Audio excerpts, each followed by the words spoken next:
Hello and welcome to another episode of the Breachside Broadcast, home of the finest voxcasting either side of the breach. On today's episode, we continue the story of Ashes of Malifaux. The shifting tides of power are pulling in the management of Malifaux's most venerable institutions, from the Explorer Society to the Honeypot Casino. The threat and opportunity presented by the Burning Man are too great to ignore. I hope you enjoy part 6 of Ashes of Malifaux, right after this word from our sponsor.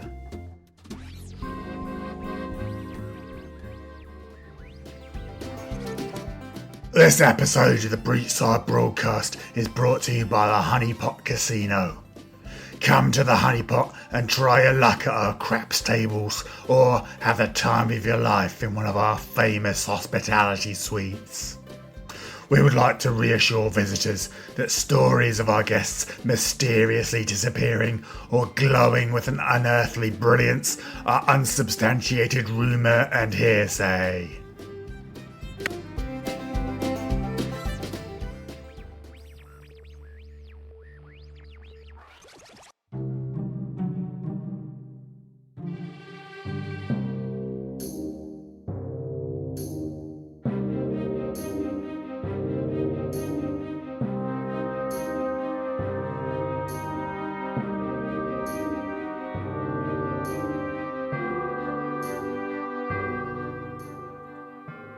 The doors to the Explorers Society Manor swept open, leading to a grand foyer with a pair of staircases that rose like frozen waterfalls. Marble plinths lined the entryway, displaying busts of famous members of the Explorers Society, mingled with historical figures like Shakespeare, Marcus Aurelius, and Chung Cho. The servant holding the door bowed deeply. Marlowe gave him a nod, then ambled to the bust of Lord Justin Cooper. "A humble lot, aren't they?" Marlowe muttered. Sonia Crid stood uncomfortably just inside the door, while Lucius Madison perused one of the oil paintings beneath the staircase. "They do have exquisite taste," Lucius said.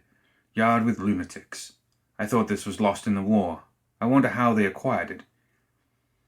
"Like they've acquired everything else in this place," Sonia muttered, following the servant deeper into the mansion. A narrow hallway led to a sitting room, dominated by a carved granite fireplace framed by lawyer shelves, their glass faces spotless. A collection of reclining couches and polished end tables gave the room a cluttered feel, so the contents of several rooms had been consolidated into a single space. "Lady Janus will be with you in a moment. Please make yourselves comfortable," the servant said, bowing again before exiting. Marlowe cleared his throat, taking a seat on a large couch placed in the center of the room.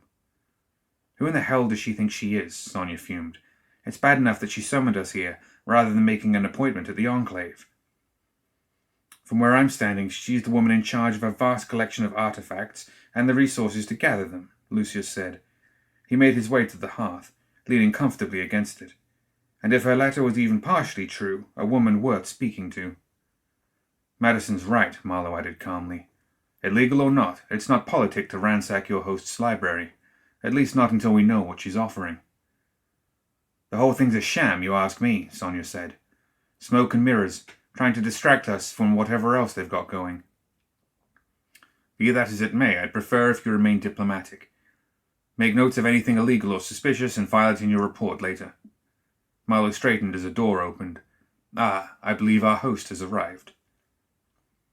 "Sorry to keep you waiting, Governor General," Gretchen said, gracefully entering the room in a silver gown with a large green soulstone at her throat like a brooch. "As you can imagine, there's a great deal involved in keeping the society running smoothly, especially these days." "Yes, it must be a terrible burden," Marlowe said, sarcasm lacing his words. "Can't imagine it myself." "Perhaps you should get a secretary to do all the heavy lifting," Lucius said, fastidiously examining his gloved hand. Marlowe turned just enough to glare at him, then rounded on Gretchen. "Now, Miss Janus, you asked for an hour of my time, and that's all I have to give. Your letter mentioned controlling some great threat. What are you proposing?" Gretchen leaned back in her chair, her eyes hooded, fingers steepled. "What would you say if I told you I could ensure the Burning Man will no longer be a problem?" Sonia gave a sharp laugh before Marlowe could answer. The Governor General gave her a sharper look, then considered Gretchen. "That's a big promise. How do you propose to do this?" he asked. "I'm afraid I can't delve into the specifics. Rest assured that we have the means, she answered. I'm assembling the final elements now. If there is no interference, we will soon be able to put the burning man behind us. If you already have what you need, why are you even talking to us? Sonia asked, trying to squeeze us for funds. Hardly. As our esteemed Governor General surely knows, the society is sufficiently liquid. But I do need your assistance, Gretchen said, turning her attention back to Marlowe. A man by the name of Damian Ravencroft may plan to make a nuisance of himself and throw a metaphorical wrench in our proceedings. At the mention of the name, the room grew tense and silent. Nobody spoke for several seconds until Sonia cleared her throat. Ravencroft is a fable, a myth the Arcanists share to give legitimacy to their illegal use of magic and terrorism. Too bad you couldn't find a way to track him down and burn his soul out in your crypt, Sonia, Lucius said offhandedly. The witch hunter ignored him. Be that as it may, we are aware that someone outside of our circle has shown a remarkable knowledge of our plans and the inner workings of the solution we have devised, Gretchen continued. I'm afraid this individual, Ravencroft or not, may have dug up some secret cache and has decided to use it for his own purposes. Why would this Ravencroft fellow interfere with your plans? Marlowe asked. I can't fathom the reason. All I can tell you is that his likely intention is to cause future trouble, especially since the Burning Man has become less predictable. Gretchen produced a calendar covered with formulas in Maxine's distinctive hand. We're running out of time. If the Guild can deal with this threat, we can deliver a result. A difficult request, considering we don't know what you're planning, Marlowe said. He leaned closer to the calendar, peering at the scrolled figures. What are you asking in return? A few exemptions here and there. As Miss Crid here has no doubt guessed, some of our collection is outside of what the Guild's restrictive standards normally allow. We are people of science and discovery, Governor General, and that is what we wish to continue doing. Under full authority of the Guild, of course, Gretchen added, almost sweetly. Enough of this, Sonia snapped. How do we know you can even deliver? The Guild has bent considerable resources to this task for the better part of a year, and all we have to show for it is rubble. We're supposed to believe that you can just wave your hands and, poof, no more Burning Man. I would need to see some proof before I can commit Guild resources or approve any dispensations, Marlowe agreed. After all, you society folks aren't known for your accuracy or transparency. Half of your collection is fake if our reports are anything to go by. Gretchen allowed herself a smile. It's true that many possessions on our shelves and cabinets aren't real, or as real as we claim them to be, she admitted. But I assure you we hold some very intriguing items. For example, take a look at the first time we assisted the Guild, Miss Crid. This might interest you in particular. From a drawer at the bottom of the desk, she produced an ebony box, chased with silver and mother of pearl. Clearing a space among the papers, she looked up at Sonia, then opened the lid. The colour drained from Sonia's face. After a moment, she averted her eyes. Marlowe's brow furrowed at the witch hunter's reaction. He leaned forward and looked into the box, and heard Lucius' gentle steps as the secretary came forward. At first he thought it was a piece of art. 2 thick plates of metal with a stylized face carved in reverse. It was only as he noticed the sprue runner and the ejection ports that he realized what he was looking at. The mold for Sonia's mask. How did you acquire this? He asked quietly. Perhaps you should ask Miss Crid if you're feeling particularly brave, Gretchen said. She closed the lid and replaced the box, then folded her hands under her chin. So, Governor General, do we have a deal? The Governor General thought only a moment before shrugging. It's no loss to us if you fail, and a great deal of help if you succeed. I'm sure we can keep Damian and his misfit terrorists occupied for a while, but I assure you, the costs for any extraneous problems and damages this plan of yours causes are coming out of the Society's pockets. Gretchen inclined her head in agreement. Lucius, do you have anything to add? Marlowe turned to look at the masked secretary, who shrugged. A good deal all around, Lucius purred, eyes fixed solidly on Gretchen. Excellent. Patterson will draw up the contracts and we'll begin as soon as they're signed. Best of luck, Miss Janus, Marlowe said, standing and adjusting his vest. He shook hands with Gretchen before following a servant out of the office. Sonia gave Gretchen a withering glare, then left as well. That left Gretchen alone with Lucius. While Gretchen was tidying up the papers on her desk, Lucius strolled closer. "You've certainly been busy," Lucius said quietly. His hands played over the various curios on the desk. Gretchen looked up, her face settling into a look of distaste. "You have no idea," she said.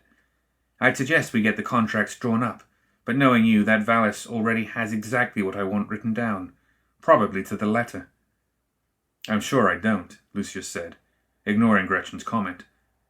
"I'm looking forward to seeing the next step in our little game." Clever play with the mask. When Gretchen didn't respond, Lucius glanced at one of the items Gretchen had installed in a nearby case. It looked like a set of wooden limbs, broken and shredded by claws and a bad temperament. "Missing the head, I see." Gretchen glanced at the case, then shrugged dismissively. "You'd be surprised how good some of the society members are at rebuilding things. I'm sure we could breathe some life back into that old thing, with its head or not. Quite a shame about the damage, though. Can you imagine what sort of uncultured monster could have done that? Rather sloppy, don't you think?" Lucius tapped his cane with a finger, the only evidence of his growing irritation. "Until next time, my dear," he said, breezing out of the office. It was an innocuous brownstone on an unremarkable street. Close enough to the Enclave to fall under the Guild's protection.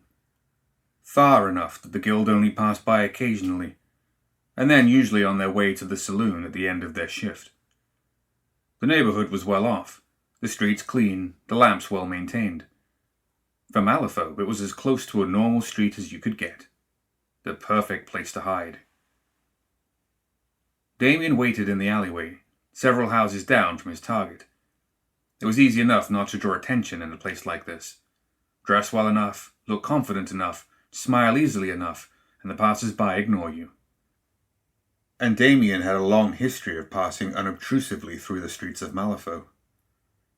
The path that led him to this street followed a map of real estate transactions and shady deals that a lesser mind would never have pieced together. Fortunately, he was gifted with a greater mind than most. With Witness at his side, there was no puzzle he couldn't solve, no mystery he couldn't unravel. Which is what brought him here, waiting for the occupant of this house to emerge. About 10 minutes after he arrived, the light in the house's upper window went out. A short time later, the front door opened, and Gretchen Janus stepped onto the street. She didn't live here, of course, any more than Damian resided at any of the ersatz addresses he maintained across the city. He suspected this was a storage facility. The arcane security built into the walls certainly indicated some kind of warehouse. The exact purpose didn't interest Damian at the moment, though he made a mental note to circle around and see if Gretchen changed anything later on, once it became apparent the location was compromised, as it was about to be. Damian watched Gretchen glance around before securing the front door. She walked smoothly down the stairs before setting off down the street. It was unusual to find the leader of the Explorers Society without an escort in tow, which is what made this so very interesting. Damian had watched her leave her assistant and their guards down the street before making her way here. Whatever she was doing in that brownstone, she didn't want the rest of the society to know about it. Damian waited until she turned the corner before he emerged from his hiding place. Assuming she kept to the same roundabout route that had brought her here, Gretchen would swing back every few blocks on her way to the boarding house. Walking at a comfortable pace, Damian calculated if he cut through the alleyway, he'd emerge right in front of Gretchen, right around this corner. He stepped into the street, expecting to see his mark. Only the street was empty. There was no sign of Gretchen, or anyone else for that matter. Had he miscalculated her route? She was wily enough. Perhaps she took different paths to and from the brownstone. Either way, she'd still need to get back to the boarding house, which by now was just a block away. "You shouldn't have left your sword at home." The voice was accompanied by the click of the hammer of a revolver snapping into place. Damian turned slowly, to find Gretchen emerging from an alley behind him, a blunt black pistol trained on his heart. "A wise man is never helpless, for he has his wit," Damian said. "Swords grow dull, guns fall silent, but the mind is ever sharp." "Until it isn't," Gretchen replied. Her threat was clear, but just that, a threat. I think we both know you won't do that.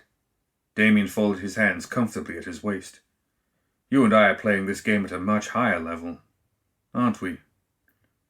This is hardly a game, Ravencroft. I don't take kindly to being followed, whether you're armed with steel or clever words. My agents warned me about you. She thrust the gun at him again, as if to remind him of its presence. Now tell me what you're after. After? Nothing. Just simple curiosity about a particular machine of yours. But you already knew that. Gretchen raised the pistol to his face. Damian's mouth became a thin line. Do you even know the powers you're dealing with? The damage that device is capable of wreaking? Well enough. I have sufficient resources to control it. When Damian didn't respond, Gretchen continued.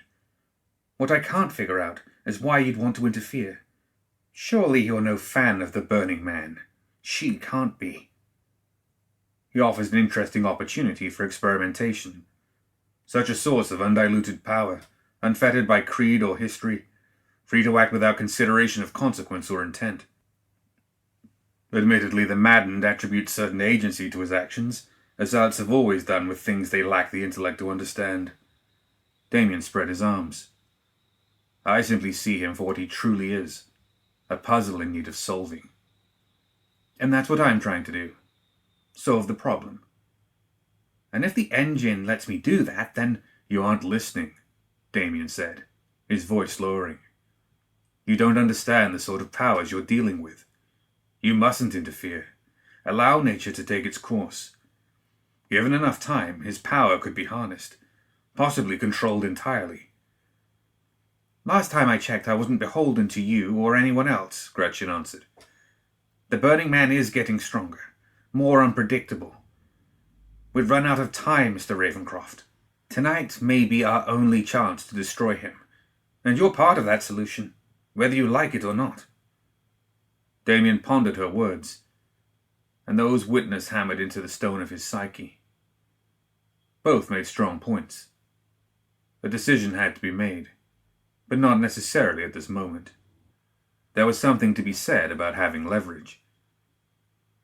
I'll consider your position, Miss Janus, Damian finally said. If I choose to assist you, expect me at your society manor. Just know I'd be giving up the greatest puzzle I've ever encountered. You'd need to make participation worth my while. Now, he continued, letting witness magic flow across his eyes, I'd like to get on with my night. Farewell. Gretchen kept the derringer pointed at Ravencroft until he was out of sight. The muscles in her jaw twitched. For the first time in a very long while, Gretchen Janus wasn't in control. That unnerved her more than the Burning Man. The lights were out, and the brilliance was on the rise. Jakob cradled his cut-glass tumbler of whiskey in both hands, elbows on the bar, head bowed. Kitty drifted behind the counter, cleaning a glass with the tattered remnant of her kerchief. Jakob squeezed his eyes shut, then took a deep pull from the glass. Liquid fire lit up his lungs, burning all the way down to his stomach. He slammed the empty glass down. Again, he said, tapping the bar. Kitty drifted farther away, ignoring him. Jakob growled, and then leaned over the bar and fished a bottle out of the rail. No tendrils of brilliance twisted through the foggy glass. He popped the cork and drank deeply. Anything to blot out the shadows. You think they care. You think they're watching out for you. No, they're watching, yeah, but not out for you. Not. The room spun a little, and Jakob lost his train of thought. Another pull from the bottle. He had to grip it in both hands to keep it from slipping. When he set it down, Kitty had drifted all the way to the other side of the bar. Don't act like you can't hear me. I'm talking to you, No, wait. She was still right by him, but somehow her light had dimmed. The rest of the lights in the Honeypot's main bar were out.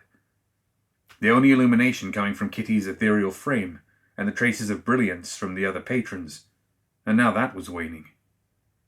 The crushed velvet patterns in the wallpaper grew darker, mixing with the shadows that crept through the corners of the room. Jakob pushed back his stool and tried to stand, but fear and half a bottle of whiskey conspired against him. He stumbled against the bar, upsetting the bottle and sending his glass rolling. Jakob spun around. The bar was packed, yet eerily silent. Shadowy patrons gathered around the tables, mute heads bent to the muffled rattle and spin of dice. Tempting traces of brilliance wafted through the crowd like incense, quickly dissipating as it reached the squirming shadows that clung to the walls. Deep in the murk, dark eyes watched, piercing him with their gaze. "Kitty, what the hell is going on?" Jakob turned back to the bar and immediately shielded his eyes. The ghostly light of his companion was blindingly bright. Dark mist swirled around the spirit, eroding the edges of her form, though her core was a splinter of gleaming brightness. Jakob took a step back, bumping into something sharp. He turned around. An emptiness loomed over him, a void cut out of reality, a squamous shape of teeth and mouths and hunger. Constellations of brilliance orbited the nothing, drawn to it like water swirling around a drain. Terror seized Jacob's heart. "Hey, boss," Kitty poked Jakob. "You okay?" Light flooded the bar. The rattle of dice and nervous laughter, the boisterous calls of drunk patrons and false laughter of the girls upstairs washed over Jakob like a tide. He blinked once, then reached for his glass on the bar. It was empty, but he put it to his lips anyway, breathing in the sharp scent of whiskey. "Yeah, great. Just a little tired," he said, catching Kitty's eye and tapping the bar next to his empty glass. She smiled and drifted over, refilling it. "What's up?" "We've got a high roller asking to talk to you. Wants you to do something about Tannen. Claims the man is screwing with the dice," she said, tossing her head at one of the far tables. "And a couple of the regulars have started asking about the VIP suite. You know." Her voice trailed off. "Yeah, I know. I'll handle it. As for Tannen..." The shadow flashed in Lynch's mind, just for the briefest of seconds, turning the world dark once again. Just a heartbeat and a voice. "We have work to do, Jakob." Jakob scooped up his glass with one shaking hand and slammed it back, regretting the burn. "I'll take care of Tannen." Belle sat with her feet up on the coffee table, cleaning her revolver. It was already clean, but there was nothing else to do until Damian got back, and she liked to be thorough. Legerdemain was on the other side of the room, teaching a card trick to another of Damian's aspiring pupils. Belle watched for a few minutes, then rolled her eyes. "Don't put money on it," she called across the room. The student of prestidigitation, a wide-eyed girl with stubby dreadlocks and a coin purse still full of allowance, blinked in confusion. "He's not playing fair. The ace disappears as soon as he starts shuffling. You're going to get nothing but jokers, no matter how many cards you pull." "Well, that's hardly sporting, Belle, ruining the girl's fun like that," Leger smiled, and fanned the cards, revealing the entire deck. All jokers. Over again with another flourish, and it was all aces. It's still worth the bet. Don't let Belleventine fool you. Half of this is just quick fingers and misdirection. Your ear, for example." "What about my ear?" the girl asked. "Why, it has a secret. In fact..." Leger reached for the girl's head, but she smacked his hand away. "Don't be touching my ear without permission." Then she grabbed his wrist and forced his hand over. A coin glinted in his palm. "Yeah, that's my coin, too. Where are the rest? In your pockets. Turn out your pockets." "Better do what she says, Leger." Belle closed the cylinder on the revolver and gave it a spin, pointing it at the sleight of hand artist. "She warned you once." Yes, Leger said glumly. He slid a spray of coins across the table, then followed up with a riffle of bills and 2 rings. The girl gasped, feeling her fingers in shock before scooping up the entire cash and retreating to the kitchen. Belle shook her head. Leger shrugged. "Harmless fun." "You're going to get yourself shot one of these days," a mechanical voice said. Marco Bonatti walked in from the next room, inky tattoos moving gently. "Yes, well, that's why we have you around, my inky friend, to make sure nothing untoward happens. Speaking of which, where is our dear teacher?" Leger tugged at the sleeves of his shirt. I'm getting tired of sitting around. He said he'd be back presently, so we wait. Presently. Marco busied himself with some new curios Damian's network had acquired, turning over a small crystalline prism in front of his glass dome of a head. Belle holstered her pistol, flexed her fingers for a good 3 seconds, then drew it again, and laid it on the table. She began unloading the cylinder in preparation for yet another round of cleaning. Be nice if he sent word that he's okay, though, wouldn't it? I can't help but wonder. I'm sure he's fine. In fact, the front door of the underground hideout slammed shut, followed by the 3 trick doors, the hidden panel, and the gate to the secret passage. The 3 sat silently watching the entrance. When Damian emerged, he was distinctly off, muttering to himself. She can't be allowed to carry through with it. Why not? Don't give me that. You knew. You knew this was going to happen. Damian pulled up short, staring slightly up, as though listening. I don't care where you've been. We all have challenges. No, don't talk to me about... Never mind. He stormed past Belle and into his rooms. Belle and Leger exchanged a worried look. Slipped a gear, do you think? Leger asked quietly. Ever since the library, Belle answered. I still think he knows what he's doing. No doubt. But do any of us know why he's doing it? I can hear you out there whispering among yourselves, Damian said, returning to the main room. He'd stopped talking to himself, and appeared much more collected. Where are the others? Your new student, Leger. What was her name? Samrawid. He scared her off, Belle said. I'm sure I can catch up to her if you need. No time. There's never enough time. Damian looked around. Just the 3 of you. Well, it'll have to do. Follow me. Where are we going? Leger asked, pocketing his deck of cards. We're going to see about using our leverage, Damian said, turning a pocket watch over and over in his hand. I've got an idea on how to do it, but it's going to require the proper lighting. He means that figuratively, right? Leger asked. Who knows? Marco sighed with a burble, placing down a bauble and trudging past the street magician. Hard for anyone to tell these days.